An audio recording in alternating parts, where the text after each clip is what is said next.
welcome to the Geeking Poetic podcast channel. On this channel, we have shows and segments that contain adult humor, bad language, dirty jokes, and other stuff that is strictly for mature audiences only.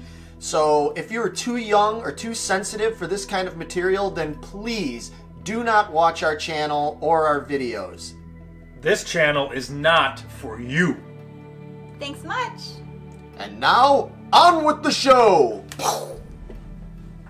About to fall over.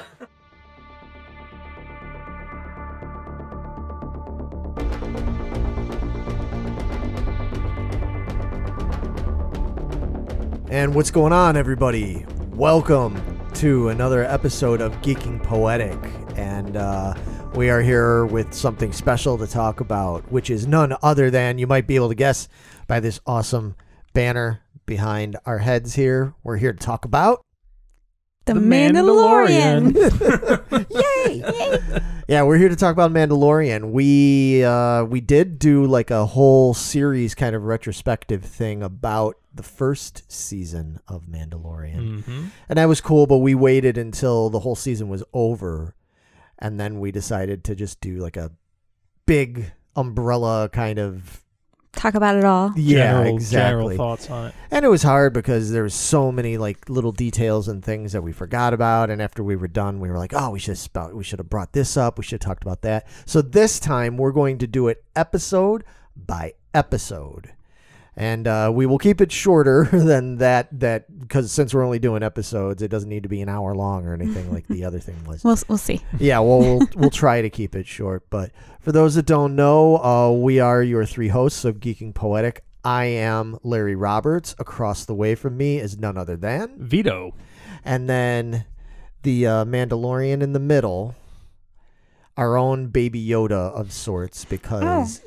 You know, you got totally forgot. Look at that. Oh, she's got a Baby Yoda shirt on. Here we go. She is now I'm ready. cold. Now she is ready. She's representing and everything. We have none other than Megan Guess. Yeah, with your nice Baby Yoda montage shirt. Baby Yoda's everywhere. Yeah, for those that can't see and they're just listening. And then I don't have Baby Yoda, but I do have my Seagull Stop It Now shirt on with Yoda. He's I probably pretty should have grumpy worn like you. Probably should have worn my Mandalorian shirt then, huh? Oh, maybe That- next episode. Oh, way to blow it, Vito. Yeah. One of these things is not like the other, folks. But anyway, so yeah, they just recently, a little over a week ago, they premiered the first episode of The Mandalorian Season 2. And just general thoughts, like we always do when we talk about these things. What do you think of it? Incredible. Yeah. Amazing. Outstanding. All right, then. That's it, folks. See you later. And we're done. No, yeah, Vito, what did you like about it, man? I loved the monster because it reminded me of like a graboid or a sandworm from Dune. Okay. So I was all about Or that Beetlejuice. monster. Or Beetlejuice. Tremors. Yeah, that's true. Yeah. So that was what drew me into it. Whoa, sandworms? I hate them. You hate them too? See? We got something in common here. Yeah. No, the monster from this first episode is known as a crate dragon. Great Yes. dragon. There you go. Yeah. And what I thought, man, there's so much fan service in this episode for like old-time hardcore dork fans like me. And we'll get into that in a second. Part of that was because I think that because this first episode was written and directed by Jon Favreau. So, I mean, he is an admitted geek about this kind of stuff like we are. Like Favreau walks a really good line between doing stuff that I think everybody can enjoy, but also being like, I know what to put in there for the hardcore fans so that they'll, really geek out about stuff. Mm-hmm. And one of the things that I got excited about is I loved, if you know enough about Star Wars lore, you know about crate dragons and stuff like that. You know that they exist, but they really weren't talked about in the movies so much, Mm-mm. and they certainly weren't mentioned in the first Star Wars movie, A New Hope. But if you heard the noise that the crate dragon makes when you hear it coming and makes that screeching howl kind of sound, that is the same sound that Obi-Wan makes when he scares off the sand people after they ambush Luke. When Luke is trying to find R2 in the desert and stuff. And that sand person doing that whole thing with the gaffy stick and stuff. And then Obi-Wan makes a sound. That's the sound of a crate dragon. I see. And that's why the sand people were easily startled. But they'll soon be back. And in greater numbers. But that's why, because it's a crate dragon. So as soon as I heard that, like before they even showed that thing coming underground and everything, all Tremors-like and stuff, which was really cool. Yeah. I heard that sound and I'm like, oh shit, I know what that is. So that was your main thing, was that you liked the monster. That was like your main. Yeah, I mean, there's other aspects of the episode. I just like the old Wild West. Like, he's got to go into town and find the sheriff, and they got to like duke it out, and that was cool to me. But the monster. Yeah, that was my favorite part, was the Marshal guy. Okay, yeah, let's get into it with you, Meg. Yeah, the Marshal guy. All the way. And the banthas. I really like the banthas. They're so cute. Yeah, poor banthas. Banthas have got a raw deal in this one. Yeah, they sure do. The Marshal in this is Marshal Cobb Vanth. He's played by Timothy Oliphant. Timothy Oliphant's been in all sorts of stuff. I just was watching him in Once Upon a Time in Hollywood. Actually, he's in that movie. Was he?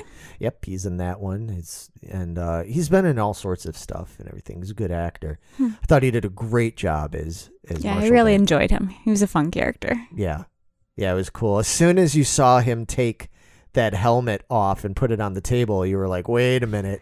As soon as I saw him in that doorway, I was like, that's no fucking Mandalorian. Aren't you a little scrawny to be Mandalorian? Yeah. The armor didn't fit him right or anything. Right. Yeah, and we'll get into the armor in a little bit, because there's things about that armor that raises a bunch of questions as well. This whole episode's all about the armor.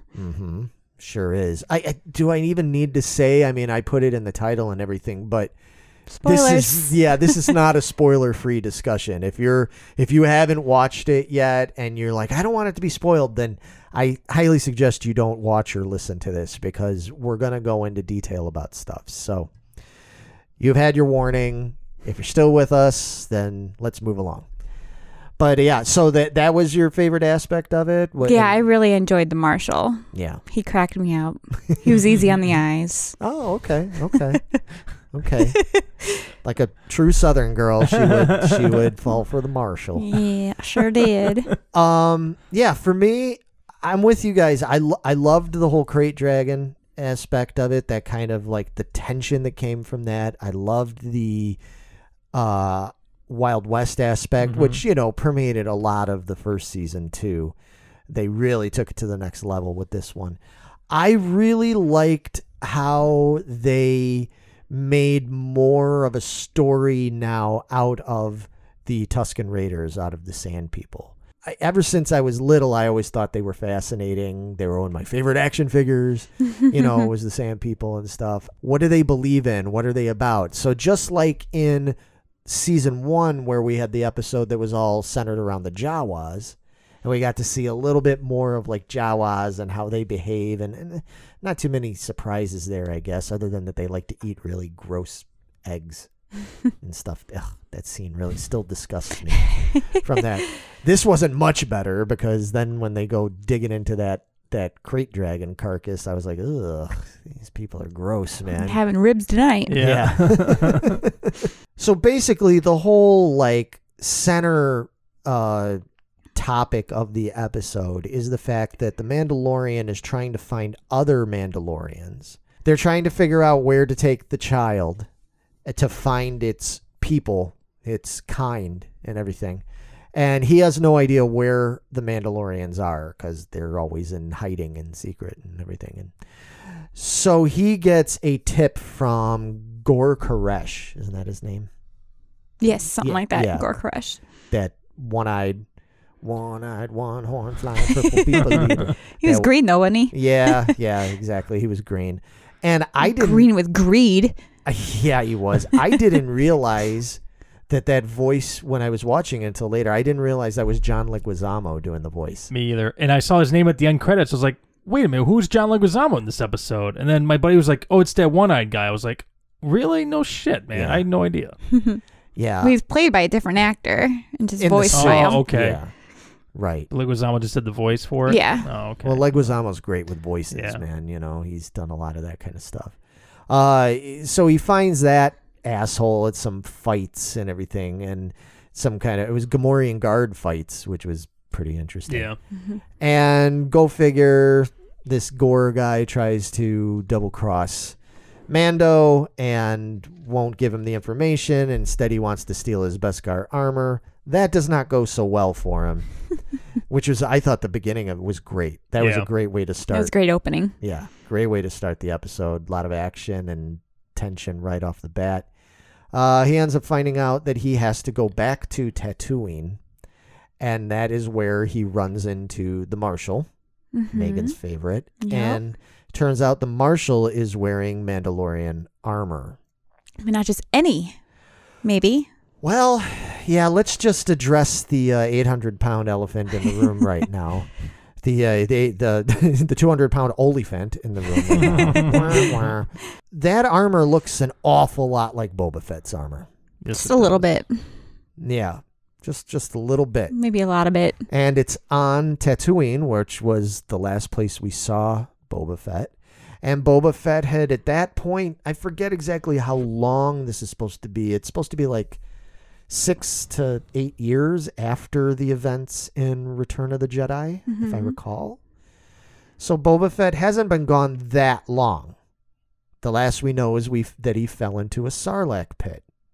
We assume, or you're supposed to assume, he's dead. The Marshal says that he purchased the armor off a bunch of Jawas. So obviously they just randomly found some Discarded armor? Discarded Mandalorian armor, which doesn't happen. No, exactly. You're led to believe that. Then there's another part where it's mentioned that the Krayt Dragon lives in an old abandoned Sarlacc pit cave. And when Mando says something about that, Sarlaccs can die if they're eaten by something as big as like a Krayt Dragon, right? Dead Sarlacc pit cave, all that kind of stuff. Kind of putting 2 and 2 together here that maybe Boba Fett got out. Well, I heard, I don't know if this is right, but in the extended novels that he actually survived that because of his armor, and he went and got out or something like that. I don't know. Here's the problem with that. Yeah, Boba Fett, if you're talking about the EU, the expanded universe, Boba Fett is alive and he's had all sorts of adventures. The problem is that Disney and the Lucasfilm don't world, count that stuff. They don't count the expanded universe. So it's been a lingering question for years now of, okay, but in the actual movie universe, where's Boba Fett? Is he just gone? Because it's a real bitch way they had him go out in Return of the Jedi. Nobody liked that. That was so stupid. Sorry, that was really fucking stupid what they did with that. Mando ends up teaming up with the Marshal and strikes a deal with him. If he helps rid the town of this Krayt Dragon that is terrorizing not only the town but also terrorizing the Sand People, then the Marshal agrees, I'll give you back the armor and stuff, because Marshal's not trying to be greedy. I mean, I understand his point. He even knows right off the bat. He's like, I know I ain't supposed to have this armor, but this is the only thing keeping us alive, Right. It's like, I reckon one of us is walking out of here alive. Right. Just one of us. Yeah. Right. So they strike up this deal. Part of that deal also means that they have to go strike up a deal with the Sand People. And that's tenuous and everything. Long story short, they do finally manage to come to a shaky kind of agreement, and they fight the Krayt Dragon. And Mando, You get thrown up all over. yeah, that was fucked up, man. That was cool. It was cool shit, dude. Yeah, the Krayt Dragon has an ability to spew out like this acidic bile stuff. It doesn't breathe fire like a dragon. Instead, it's got, and I think this is way cooler. Yeah, for than sure, breathing fire. Because I love acid deaths, so this was like, oh, you dude, this do is love fucking your awesome. acid death. That's right. Believe it or not, folks, we've had this conversation This before. is not our first acid talk. That Vito loves death by acid. I don't know. Digestive juices, either way, you know. It's still same thing. But it was a really cool effect the way they did it. Anyway, I mean, yeah, as you can guess, obviously they triumph in the end. He's able to blow up the crate dragon from the inside. How cool was that, dude? That was super Thank you, Bantha. Unfortunately, they our hero, unsung hero of the whole show. Yeah, because the crate dragons like to eat banthas, so they put a whole bunch of explosives on one. He ate it. That's all she wrote. And yeah, that talk about stomach ache, you know. I mean, overall, what did you think of this episode, say, like in comparison to the first season? This is probably one of the strongest overall Mandalorian episodes we've seen, period. Yeah, I think they upped the ante. Mm-hmm. I'm real excited for the rest of this season. Because I loved last season, but this season's like, oh shit, okay, here we go. Yeah, this was like, I felt so into it. Whereas Star Wars, I like Star Wars, but when it's more of like a background piece. But this one, I was actually invested in the story and the characters and stuff, much like the first season. But this episode, it just felt like, to me, it was more investment for me than the first season. You know. Well, that's an interesting point, too, that we should make for people that aren't familiar with us, haven't watched our show or listened to our show before, is the fact that we're not all like big Star Wars nerds. I am. I am by far the biggest one. Megan is into it. She likes it. I'm in the middle. But she's kind of in the middle. You know, she loves some of it. She hates some of it. And Vito doesn't hate any of it, but you're sort of like, it's all right. Vito's much more into other sci-fi stuff. Yeah, the curve definitely goes this way, from this side of the table to that side of the table, right, as far as like fandom to Star Wars. You know? Right, exactly. So don't automatically just expect like blind love and devotion to this because it's a Star Wars thing. That is not the case. We are definitely mixed up here in terms of our opinions of it. But the one thing we do all agree is that so far is that Mandalorian is just knocking it out of the park. Mm-hmm. Kicking ass and taking names. Yeah. Now, the first season, I mean, granted, there's times it might have been a little bit slow because it has to establish where it's going. But a couple other questions I have for you guys here is, one, were you at all like let down or disappointed that it didn't immediately pick up with some of the plot points that the first season left off on? Like, everybody wants to know what's up with Moff Gideon. Yeah. He's coming. I know he's coming. I think they're going to have to build up to it. Just like everything else. It was a different story every single episode of him traveling to these different worlds. And it all catches up at the end. So I think it's coming. Yeah. And I think this was a good lead off. Like, hey, you remember that we're an awesome show that's about action and all that kind of stuff, as well as drama and stuff? I don't know. This was, to me, like a really good send off for the rest of the season. Okay. You know? So you didn't feel like, okay, because I know I've seen other people online already talking about it, and some people kind of felt like, oh, this should have been more like a middle of this season kind of episode. Like, you know, they left us with so many questions at the end of season 1, and, you know, people want that instant answer kind of thing. No, I don't want that. They wanted to see like Moff Gideon like pursuing them and all this stuff. And for me personally, I haven't rewatched the first season since we did our thing. Okay. So if they picked up with that guy, I would have been like, oh, I remember this guy, but what did he do? But now I'm like, oh, I remember how badass this show is. So now I'm going to go back and rewatch the first season again. So it worked for you. Yeah, guys. for me. Okay, yeah. Well, that's, I mean, me too. I didn't feel that when I was reading people's comments. I was like, more like what Megan was saying. I was like, I think we'll get there. I don't need immediate answers. Mm-mm. You know, I like the idea of him kind of going and doing other stuff and trying to, he's preparing. And then he knows he can't go after a Mandalorian like that. Yeah. It's set up for failure. He's got to go prepare himself. Exactly. And then it's going to come back around and shit's going to hit the fan. And it's going to be amazing. Yeah, exactly. Now, we're also getting to another thing I want to ask you about, because we keep touching on it and hinting on it. So the very last scene of the episode, before the credits, is we see a person standing on a dune watching Mando and the child ride off on that speeder bike with that armor.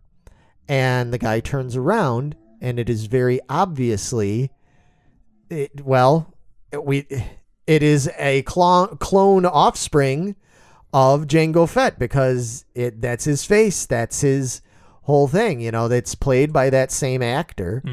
The obvious answer would be, oh, that's got to be Boba Fett, because it's Boba Fett's face, and everything.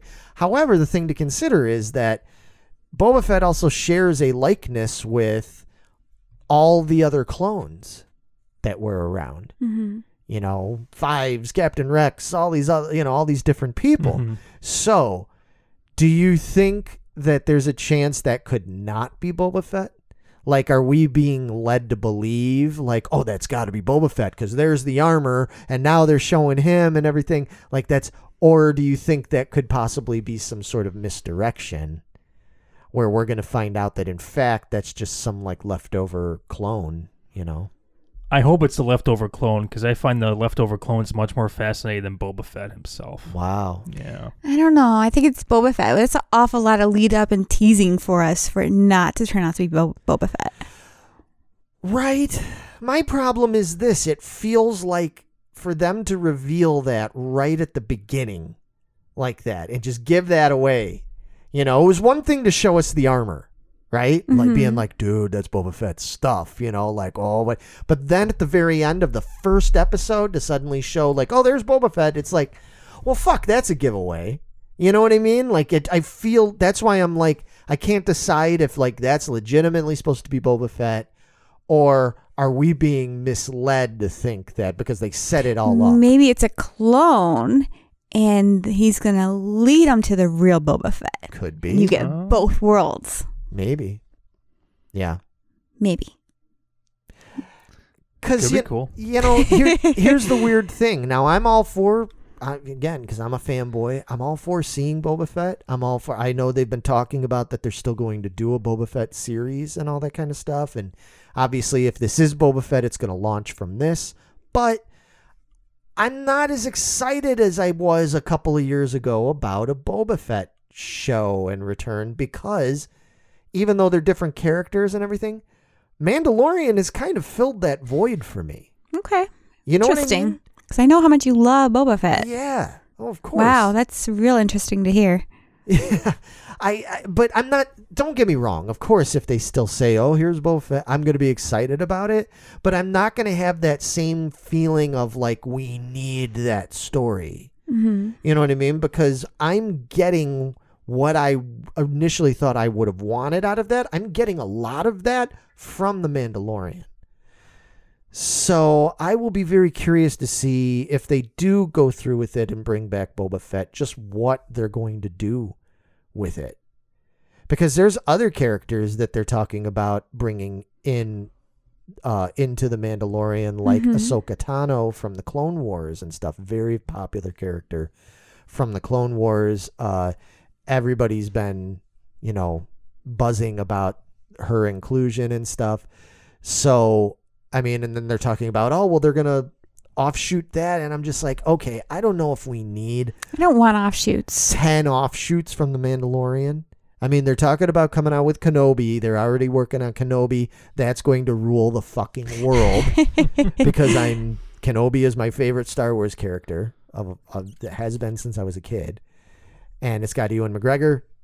Sold. Like it could just be him doing stupid one-liners and lightsaber tricks, and I'm like, I'm watching it.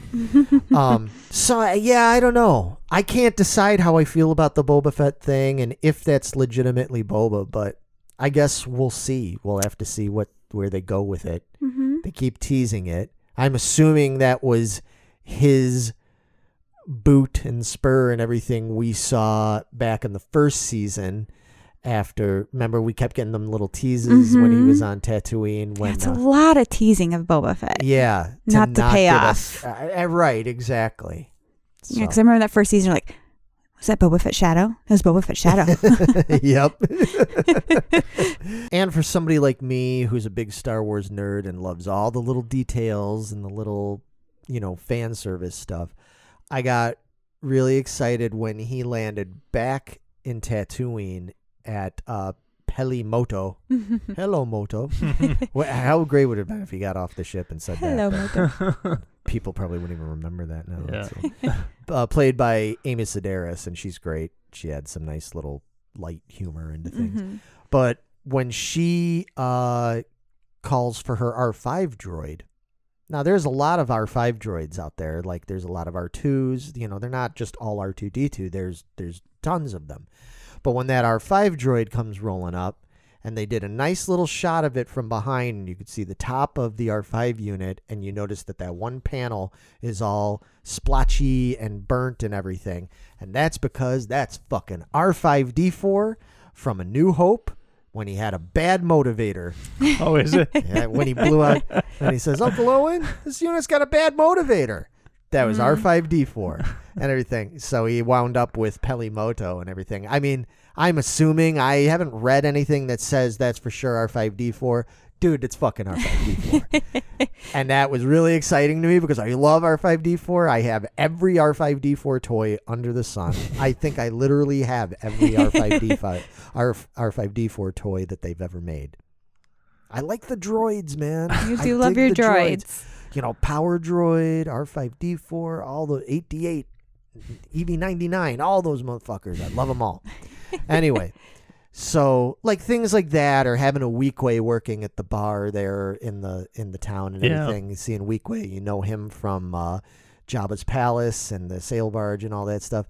All those little things like that, I'm like, see, that's a thing, and I can wrap up my thoughts on this. Is that I said it before when we talked about the first season, and this one just kind of solidified it because I wasn't. You never know when it goes to second season. It's like first season's great, second season it's popular now. Can they totally blow it? Start making it all stupid, you know, it's like Attack of the Clones style or something. It's not that bad of a movie, man. Oh God, I like it. They love Attack of the Love Clones. Can you? Okay. Anyway, This is a drag. oh my God. See? Wow. Anyway, they could have gone more that route, and they didn't. They kept on with the formula, doing it right, and even more so. The thing that is great to me about The Mandalorian is that it feels like Star Wars. It does. I agree. And you can't say that, even though I've defended some of the other things that in Star Wars that people have said, I didn't care for this, I didn't care for that. You know, Rise of Skywalker, Last Jedi, various things that have happened, and people argue and say, well, the problem is a lot of things just don't feel like Star Wars. And I have to begrudgingly admit, like, yeah, I still enjoyed it, but yeah, I could see it doesn't quite have that Star Wars feel to it. Mandalorian feels like Star Wars. Mm-hmm. The way it looks, the way it's paced, because it is a little slow at times, like classic old Star Wars was. You know, there are periods where it's just music and there's almost no dialogue, and you're just and I know that goes counter to a lot of things that and how they're made and received nowadays, but to me, that's what makes Star Wars work. Practical creatures with a little bit of CG in there, humor, silly little humor. Like, I don't mind the goofy little pit droids bonking around and stuff when they were trying to work on the ship, even though those are technically, you know, more something you'd find in the Phantom Menace and everything. The way they used it mixed with the other stuff, I'm like, it works. Yes. It all works together. I loved how Mando's kind of growing as well, because when he landed there and the droids come to work on it, she's like, no droids. He doesn't like droids. And he's like, they're okay. She's like, all right, he likes droids now. Go ahead. Yeah. Yeah, no, they've shown him grow so much as a character already. Mm-hmm. From where he was at in the beginning to now. Yeah, it's great. Yeah, I'm really enjoying this. I cannot wait for more. The episode ends. It's like, no, I'm not ready. It needs to keep going. And I'm loving the artwork again at the end. Yeah, it's so good. So amazing. We talked about that also when we talked about the first season. Those closing credits artwork is just perfect. And that too, even that's a little different. We've never seen anything like that in a Star Wars movie or anything, but you watch it and you're like, God, that's perfect. Like, that's just the perfect way to wrap up the episode. Mm-hmm. Just kind of like taking you back through key scenes. And that artwork is just done so freaking well. Yeah, it's really cool. And I've talked about it on our other shows before, but they just recently came out with Star Wars Black Series carded figures that they call the Credit Collection.